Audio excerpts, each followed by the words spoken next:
Salam sejahtera untuk kita semua. Shalom. Assalamualaikum warahmatullahi wabarakatuh. Om Swastiastu, Namo Buddhaya, salam kebajikan. Perkenalkan, nama saya Mei Salumbuan.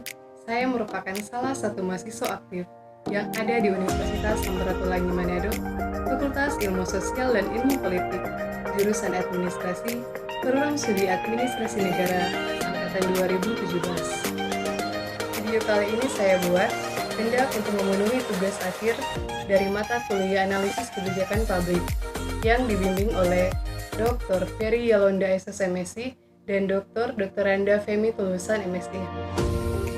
Pada kesempatan ini, saya akan memaparkan hasil analisis masalah menyangkut implementasi atau pelaksanaan program Kotaku atau Kota Tanpa Kumuh di Kota Manado.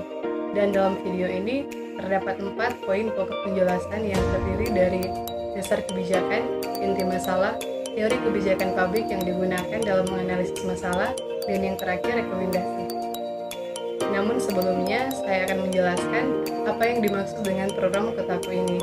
Mungkin ada yang bertanya, apa sih program Kotaku ini? Program Kotaku adalah program pencegahan dan peningkatan kualitas umum nasional. Program ini merupakan salah satu upaya strategis Direktorat Jenderal Cipta Karya, Kementerian Pekerjaan Umum dan Perumahan Rakyat untuk mempercepat penanganan kumuh di Indonesia. Program ini dilaksanakan secara nasional di 313 kabupaten kota yang ada di 34 provinsi di Indonesia, salah satunya di Provinsi Sulawesi Utara dan termasuk Kota Manado, yang menjadi platform atau basis penanganan kumuh yang mengintegrasikan berbagai sumber daya dan sumber pendanaan termasuk dari pemerintah pusat, pemerintah provinsi, pemerintah kabupaten kota, pihak swasta, lembaga swadaya masyarakat, dan masyarakat itu sendiri.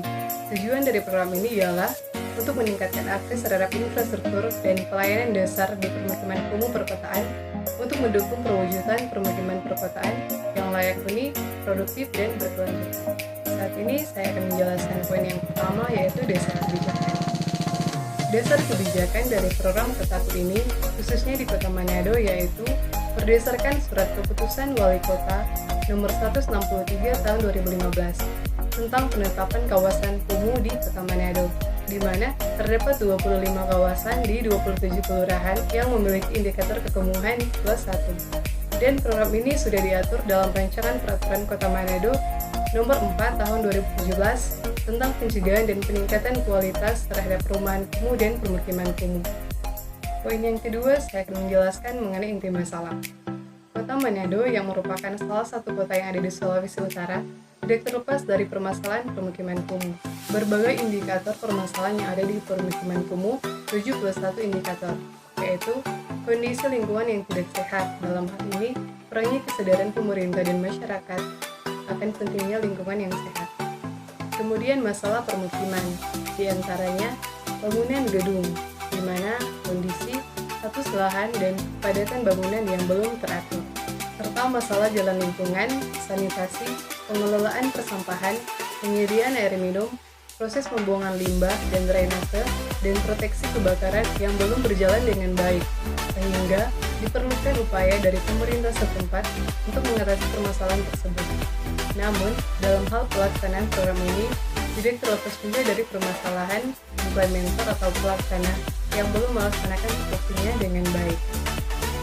Poin yang ketiga, saya akan menjelaskan mengenai teori kebijakan publik yang saya gunakan dalam menganalisis masalah.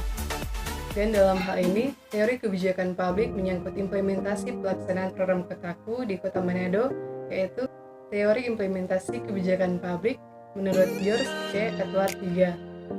Di mana menurut Edward, implementasi kebijakan merupakan kegiatan yang kompleks dengan begitu banyak faktor yang mempengaruhi keberhasilan suatu implementasi kebijakan. Menurut Edward, terdapat 4 faktor dari kebijakan, yaitu struktur birokrasi, sumber daya, disposisi, dan komunikasi. Dan saya akan menjelaskan satu persatu dari keempat faktor ini dengan membandingkan dengan fakta yang ada di lapangan dan juga dari hasil wawancara saya dengan beberapa narasumber yang merupakan pelaksana program ini. Faktor yang pertama ialah struktur birokrasi. Birokrasi merupakan salah satu institusi yang paling sering, bahkan secara keseluruhan, menjadi pelaksana kegiatan. Implementasi kebijakan yang bersifat kompleks menuntut adanya kerjasama banyak pihak. Ketika struktur birokrasi tidak kondusif terhadap implementasi suatu kebijakan, maka hal ini akan menyebabkan ketidakefektifan dan menghambat jalannya pelaksanaan kebijakan. Menurut Edward, terdapat dua karakteristik utama dari birokrasi, yaitu SOP atau Standard Operational Procedure dan fragmentasi. Dalam implementasi program Kotaku di Kota Manado ini, sudah terdapat SOP yang dibuat berdasarkan surat edaran Direktorat Jenderal Cipta Karya nomor 40. Namun, pada faktanya di lapangan, SOP tersebut belum terrealisasi dengan baik, dikarenakan program Kotaku ini merupakan metamorfosis dari program PNPM perkotaan, sehingga masyarakat masih menganggap program ini adalah program PNPM atau Program Nasional Pemberdayaan Masyarakat Mandiri. Kemudian fragmentasi.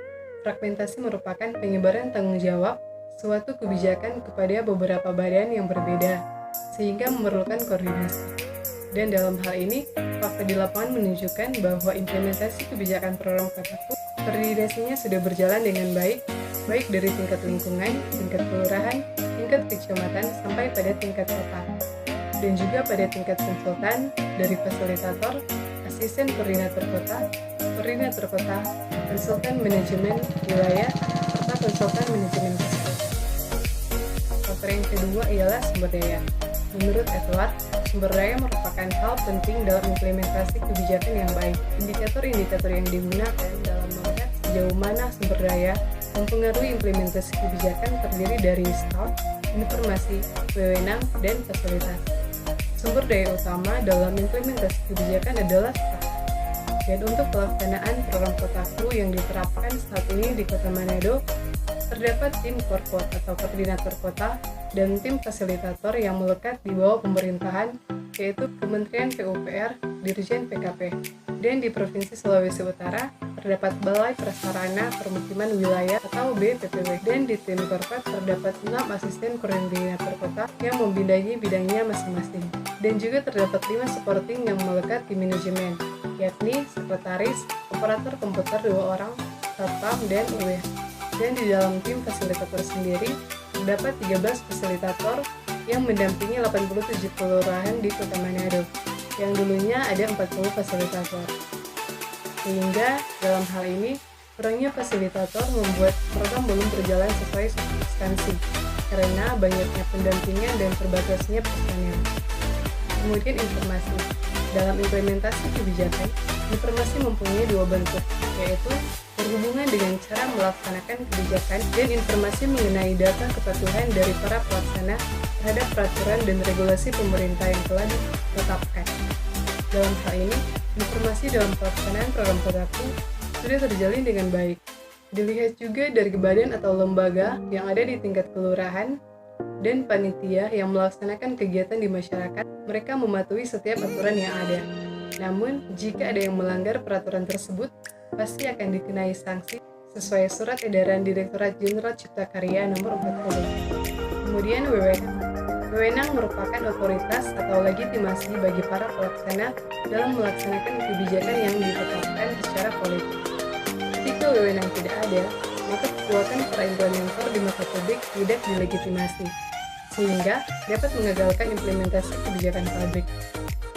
Terkait hal ini, fakta di lapangan menunjukkan bahwa adanya penyelewengan dari pelaksana terhadap implementasi program Kotaku ini, seperti penggunaan dana yang tidak sesuai perencanaan, dan mengakibatkan kualitas infrastruktur berkurang, sehingga ketika diaudit oleh auditor, pelaksana tersebut mengalami PDR. Kemudian fasilitas yang terdiri dari sarana dan prasarana merupakan salah satu faktor yang penting dalam implementasi kebijakan. Dalam hal ini, fasilitas yang umumnya tersedia dalam pelaksanaan program Kotaku yaitu komputer atau laptop yang digunakan untuk mengumpulkan data dari setiap kelurahan yang ada dan datanya diinput dalam aplikasi SIM online milik program Kotaku untuk dikirim ke pusat. Dan juga terdapat format-format yang dipakai untuk disinkronkan dengan data pemerintah kota. Selain itu, terdapat juga fasilitas yang menyangkut pelaksanaannya di lapangan, sesuai kegiatan infrastruktur di bidangnya masing-masing. Contohnya seperti drone, GPS, alat ukur meter, teodolit, meter roda, dan lain sebagainya. Faktor yang ketiga ialah disposisi. Menurut Edward, disposisi merupakan salah satu faktor yang mempunyai konsekuensi penting bagi implementasi kebijakan yang efektif. Faktor-faktor yang menjadi perhatian Edward mengenai disposisi dalam implementasi kebijakan pengangkatan birokrasi, yang dalam hal ini, pengangkatan dan pemilihan personil pelaksana kebijakan haruslah orang-orang yang memiliki dedikasi pada kebijakan yang telah ditetapkan. Lebih khusus lagi pada kepentingan warga masyarakat. Dalam hal ini juga, pemilihan personil dalam implementasi program Kotaku di Kota Manado sudah direkrut berdasarkan syarat dan ketentuan yang berlaku, dan mereka mengikuti seleksi masuk secara online dan mengikuti tes asesmen. Dan pada faktanya di lapangan menunjukkan bahwa pemilihan personil sudah berdedikasi karena mereka memiliki pengalaman kerja dalam bidang pemberdayaan. Faktor yang keempat ialah komunikasi. Menurut Edward, komunikasi merupakan salah satu variabel penting yang mempengaruhi implementasi kebijakan publik. Komunikasi sangat menentukan keberhasilan pencapaian tujuan dari implementasi kebijakan publik. Edward mengemukakan 3 variabel dalam komunikasi, yaitu yang pertama transmisi, yang berarti penyaluran yang baik akan dapat menghasilkan suatu implementasi yang baik pula. Kedua, kejelasan, yang berarti komunikasi yang diterima oleh pelaksana kebijakan harus jelas dan tidak membingungkan.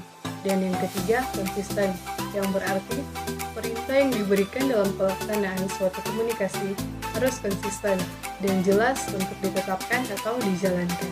Dalam hal pelaksanaan program Kotaku, komunikasinya sudah berjalan dengan baik. Di tingkat pemerintah kota, program ini memiliki lembaga Pokja KKP atau kelompok kerja perumahan dan kawasan permukiman, yang merupakan suatu wadah yang dibentuk atas dasar komitmen bersama para pemangku kepentingan sebagai tempat untuk mensinergikan kebijakan, kelembagaan, penyelenggaraan, pencegahan, dan peningkatan kualitas terhadap pemukiman kumuh perkotaan yang beranggotakan Satuan Kerja Perangkat Daerah yang terkait, seperti Bapelitbangda atau Badan Perencanaan dan Penelitian Pengembangan Pembangunan Daerah, PUPR, Perkim, Dinas Lingkungan Hidup, BPBD, dan para akademisi lainnya.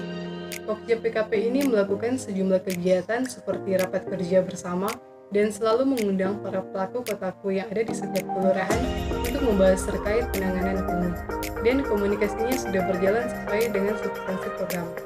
Namun, ada fakta di lapangan menunjukkan dalam hal komunikasi, diantaranya terdapat kendala, yaitu ego sektoral dalam setiap SKPD yang terkait yang tidak bisa sembarangan membagikan data atau aturan internal SKPD. Dan pada saat melakukan rapat dengan Pokja atau kelompok kerja, hanya mengutus staf, sehingga dalam hal pengambilan keputusan agak sedikit sulit karena harus menunggu keputusan dari pemimpin itu sendiri. Dan yang keempat ialah rekomendasi. Sebagai rekomendasi terhadap implementasi atau pelaksanaan program Kotaku ini di Kota Manado, yaitu yang pertama, sebaiknya pemerintah melakukan sosialisasi dan memberikan pemahaman yang lebih luas lagi kepada masyarakat mengenai program Kotaku ini, dan dapat lebih meningkatkan kesadaran masyarakat untuk lebih peka terhadap permasalahan kumuh yang ada di sekitar lingkungan mereka masing-masing. Dan yang kedua ialah sebaiknya menambah tim fasilitator agar pendampingan dan jalannya program dapat berjalan sesuai substansinya. Dan yang ketiga, untuk tim Porko atau koordinator kota dan tim fasilitator yang ada di Kota Manado selaku pelaksana program ini harus lebih meningkatkan kualitas diri dan kesadaran diri terhadap tugas dan tanggung jawab yang diberikan, sehingga program bisa berjalan dengan baik, dan mengupayakan untuk tidak melakukan penyelewengan terhadap tupoksi yang diberikan yang dapat menghambat jalannya program ini. Yang keempat yaitu dapat lebih meningkatkan kerjasama dari setiap satuan kerja perangkat daerah yang terkait dan mengupayakan untuk bertanggung jawab terhadap tupoksinya, sehingga dalam hal pengambilan keputusan bisa tepat pada sasaran. Demikian pemaparan hasil analisis masalah menyangkut implementasi atau program Kotaku di Kota Manado ini. Mohon maaf apabila terdapat kesalahan kata yang kurang berkenan. Sekian dan terima kasih.